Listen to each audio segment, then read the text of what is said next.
Check out BigBadToyStore.com for this and other great toys.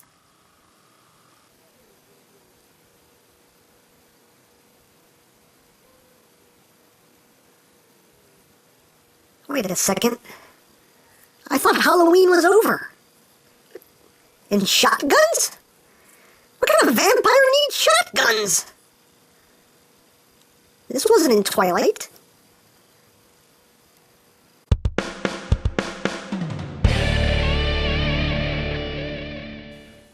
Hey, what's up YouTube land? EmGo here, the freaking geek himself, and today we will be reviewing the Fansproject Sigma L. So here we are, and there he is, and first and foremost, as always, we'll take a quick look at the packaging. Now, as you can see, it's the typical packaging for this Function X line. You see there's Sigma L, bunch of things on the side of the box. You have a cool picture there of Sigma L in his robot mode, and a wing. It's a wing. On the back of the box, you have a little side shot of the face, and your warnings! This could kill you at any moment, and all that good stuff. And again, it's just the usual clear slip cover over the box. And that's basically it for the packaging. So moving right along here, we have Sigma L, who is an homage to the G1 Headmaster Mindwipe. And as you can see, he is a big bad bat, and very cool. Very indicative of the G1 toy. I don't have a G1 Mindwipe, so unfortunately I can't do a purchase. I can't do it because I don't have one. But still, a very, very cool mold, and does take some cues from the G1 toy. You can see the speakers here up front. I love the kind of like highlighter green accents that are throughout the toy. Pretty cool. Just nice coloring. Love the purple here. And very nice. Some nice molded details here in the wings. Very cool. Getting closer on the head. Nice head. Got some detail here in the ears. Got the eyes picked out in that green color with some black accents. And just really, really, really cool mold. A little bit of silver there. And some silver here in what will be the robot mode hands. But yeah, the coolest part about this toy is the back, because you turn it around and he actually has a coffin. It looks like a coffin with a crucifix. And that's just, it's cool and creepy at the same time. He has a coffin with a crucifix, and the crucifix is done in a nice transparent green plastic. And, yeah, that's just, that's metal, man. That is metal. Very, very cool. I really like that. I don't know why, but that's a really cool detail. And you can see here the back of the toy. You can see the back of the wings are nice and smooth. And you get, I guess, what would be his tail, I guess. I don't know. But, yeah, very, very cool. Now, articulation-wise, in this mode, he can move his head up and down. No rotation, just upward and downward movement. He can move his ears. He can wag his ears. The mouth can open and close. See, he's got some nice molded teeth in there. Would have been nice if they had been picked out in paint, but still, pretty cool. The wings are hinged right here, so you have upward and downward movement. They can move upward on this hinge, and it's also hinged at this point right here, and at this point right here. So you can get some pretty good flying poses out of him, swooping and whatnot. Unfortunately, he can't wrap his wings in front of himself. I really would have loved if you can do the whole kind of wing cape thing, but unfortunately you can't do it because the hinges don't allow you to move that far forward. But you can get some kind of coverage there, but not as much as I would have liked, but still pretty cool. And the little legs here can move forward. It's on a very soft ratchet joint. Then this bottom part here only moves one click. And the feet, again, on a soft ratchet joint, have pretty much full range of movement right there. So he was pretty posable. If you get the weight distributed just right, you can have him standing up, and he looks pretty cool. Now, for comparison, here he is with Quadruple U, Weird Wolf, because he's the only other beast former in this line so far. So here he is with Weird Wolf. So you can see how they look together, how it scales. And here he is with Troll, just because I have him here. So there he is with Troll. And just because here he is with Roadbuster. As you can see how he scales with a bot in robot mode. So there you have that. Now he does come with weapons. He comes with these two shotguns right here. And I love these. These look really, really cool. I love the way these are done. It's very nicely done. I love the mold. I love the nice silver that's done here on the barrel. They just look so, so cool. I really like these weapons. Very, very cool. And he does have two of them. And there is storage in this mode. You see the two ports right here. You can just take them and plug them into the back like that. And they are on hinges right here, so they can angle upward like that. And there are also ports underneath the wings right here. So if you want, you can take them and plug them in right there. And have the guns underneath. So, totally up to you. Totally up to you how you would like to display these in bat mode. But I personally like to have them up top like that. Because, you know, nothing accents a, you know, casket than two shotguns. The perfect accents. Perfect accent piece for your sarcophagus. But there you go. So now we'll get down to transformation. Oh no, before we get down to transformation, there's still one more thing we have to do. Oh yeah, because this casket right here, it opens. Oh yeah, it opens up. You kind of have to pull the whole side sections here apart. And then you lift this up, open up the coffin, and inside the coffin, ah! It's the headmaster. And he's still alive. So just close this back up now. There we go. So here is his little headmaster here.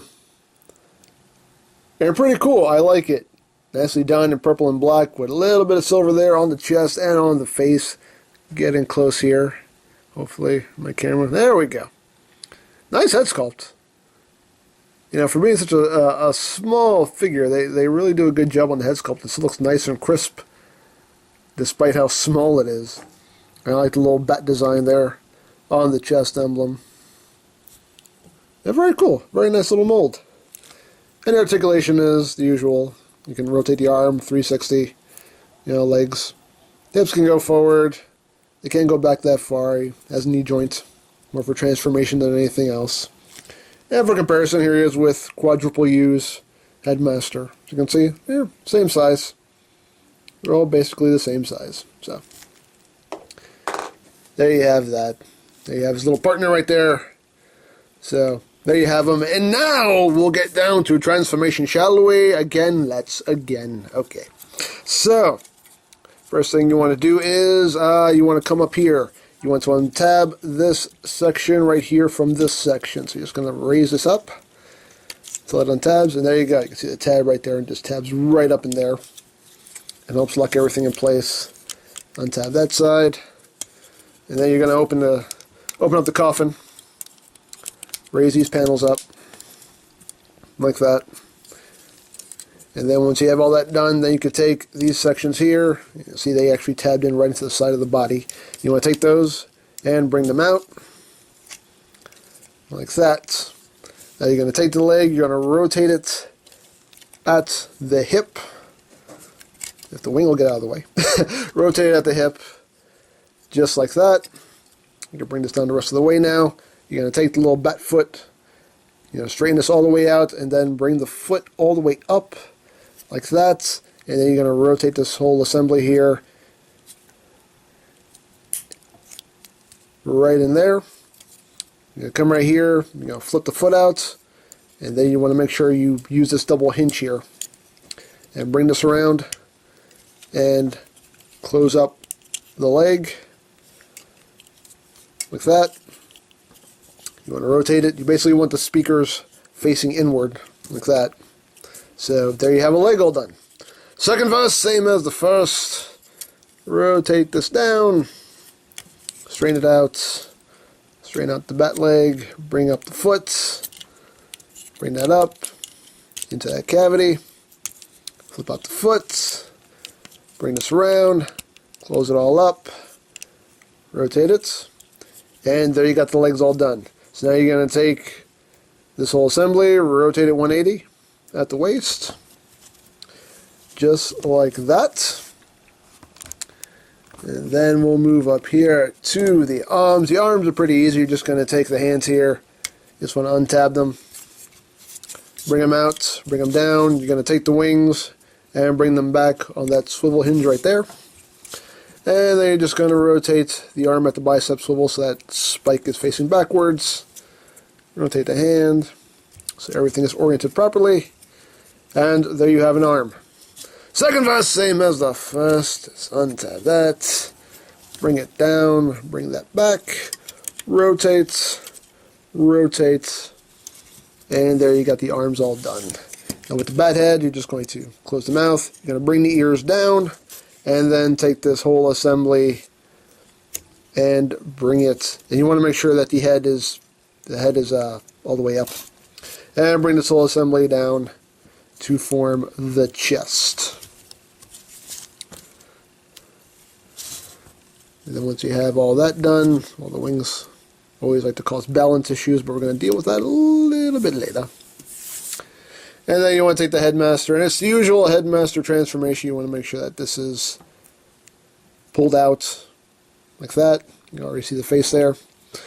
And you're just going to take him, and you can see he has that little ab crunch area. You want to bend him at that hinge, then take the legs, fold them in, bring down the visor, and there you have the head. And you will plug it into the receptacle. Booyah. And there you go. There you have Sigma L in his robot mode. And it's very, very cool. I really like the design. I really like the colors on this guy. Just very, very nice all around. Now the wings, as you can see, the wings tend to cause a little bit of weight issues, especially if a joint's a little loose. But you can see the wings. You can pretty much do what you want with the wings because they are on so many hinges. Me personally, I just like to take the wings, bring them back, and just kind of fold them in like that. This is what I personally like to do. And that to me looks pretty cool. Just like that. So there you go. Why is he having trouble standing? And you can see this serves as a heel spur. And for some reason, again, the wings do cause a little bit of a stability issue. I'm leaning forward a little bit. Come on, man, stand for me. You stand! You stand because it's normal. There we go. Come on, buddy. There we go. There we go. But yeah, that's basically the way that I like to display them. But yeah, really, really cool. Now we're getting closer here on the head sculpt. You can see nice transparent green visor there. He does have red eyes. But yeah, nice head sculpt. He's got the pointy bat ears and everything. And again, just overall a very nicely done, very, very cool sculpt here. And now as you can see, the coffin is making up his shins. And that's just cool. I really, really like that. Got some purple details here on the feet. And yeah, everything just shapes up really, really nicely. I really like this robot. Very, very, very cool. In my opinion. Now, articulation-wise, the head can rotate. Only that much, just due to the collar. But still, pretty good range of movement. The shoulders are on a ball joint. And have, good range of movement. They also have a joint right here. So you can raise them up a little bit. Again, the collar kind of gets in the way, so it does kind of limit the outward movement. But it is there.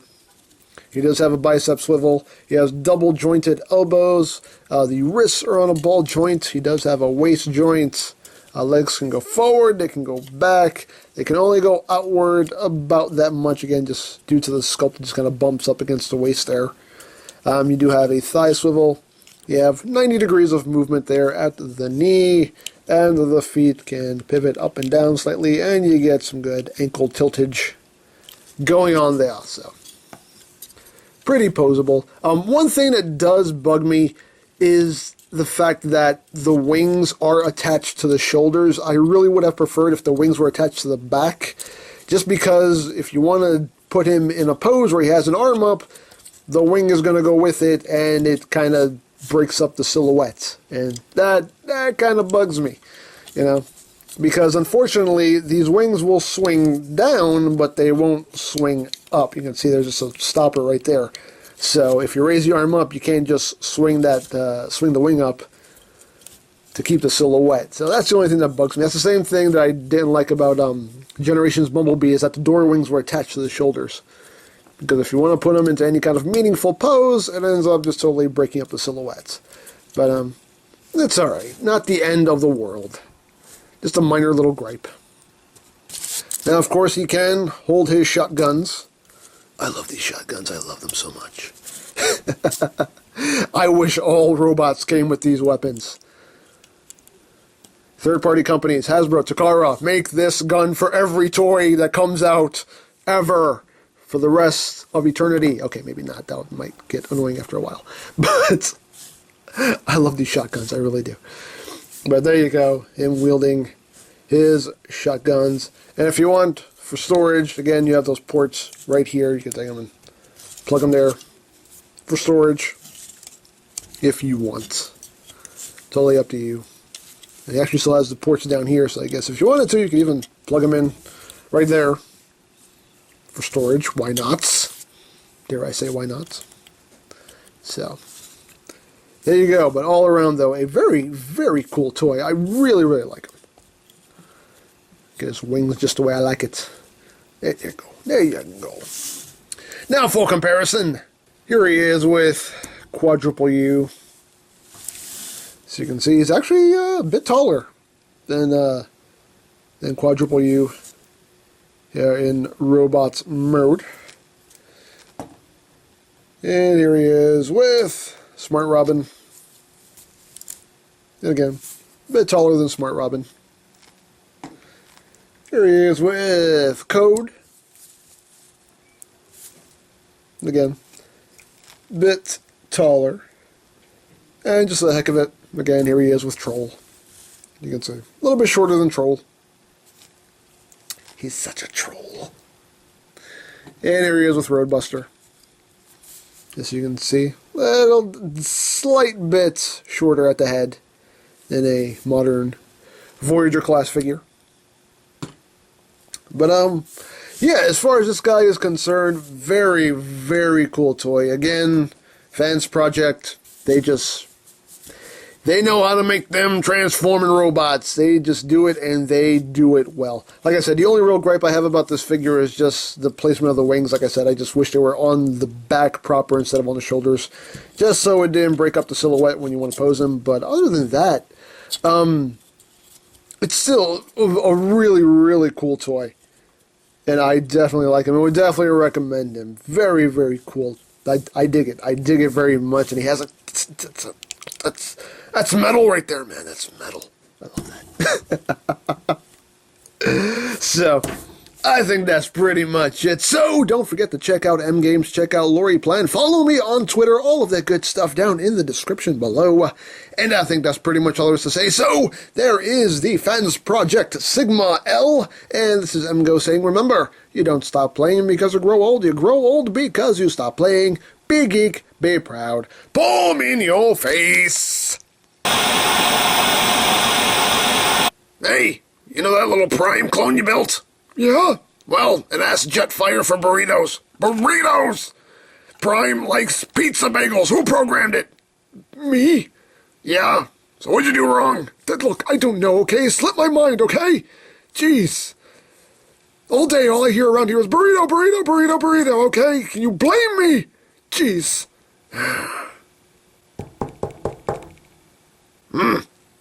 Wonder who's at the door.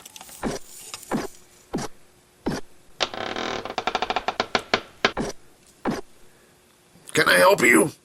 Yes, I was wondering if I could come in. What is this about?